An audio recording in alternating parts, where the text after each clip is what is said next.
सरकार ने 24 अगस्त 2024 को सरकारी कर्मचारियों के लिए यूनिफाइड पेंशन स्कीम की घोषणा की हुई है।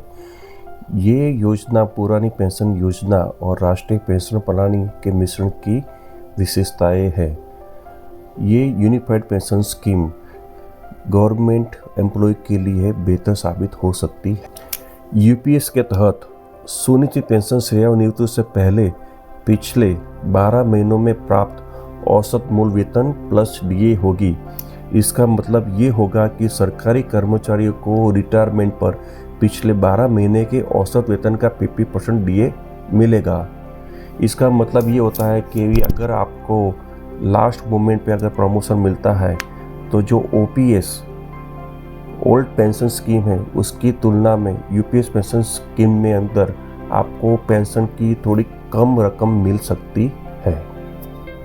यूपीएस के तहत एक कर्मचारी को पेंशन फंड में योगदान करना आवश्यक है जो ओल्ड पेंशन स्कीम में नहीं था, हालांकि नेशनल पेंशन स्कीम में वो था। कर्मचारी को अपने मूल वेतन और महंगाई भत्ते का 10% यूपीएस में योगदान करना ही होगा। सरकार यूपीएस में भी योगदान देगी, वो 40% यानी वर्तमान एनपीएस से योगदान से ज़्यादा बढ़ाकर 18.5% उसका कर दिया गया है।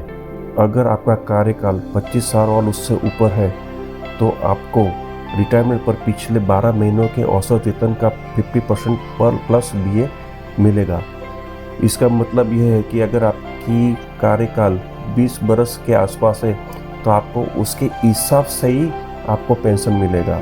अगर सपोज आपकी 10 बरस तक की सर्विस है तो आपको मिनिमम 10,000 तो आपको पेंशन मिलने का अनुमान है ही। अगर आपका सर्विस का कार्यकाल 25 बरस और 25 बरस से ज़्यादा है तो रिटायरमेंट पर पिछले 12 महीनों के औसत वेतन का 50% प्लस डीए मिलेगा। अगर उससे कम है तो उसके अनुसार आपका थोड़ा पेंशन कम हो सकता है, लेकिन आपकी जो कार्यकाल है, सर्विस है, वो 10 बरस और उससे ज़्यादा होनी चाहिए। अगर 10 बरस और उससे ज़्यादा है तो आपको मिनिमम 10,000 तक का पेंशन मिल सकता है, जो ओल्ड पेंशन स्कीम के अंदर 9,000 का पेंशन मिल रहा था।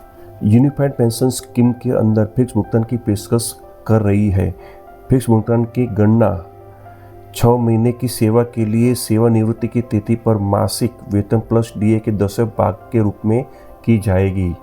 इस भुगतान की सुनिश्चित पेंशन की मात्रा कम नहीं होगी, ये ओपीएस से बेहतर प्रतीत होती है। सेवानिवृत्ति लाभ पैकेज में एक सुनिश्चित पारिवारिक पेंशन शामिल है जो कर्मचारी के मूल वेतन का 60% है।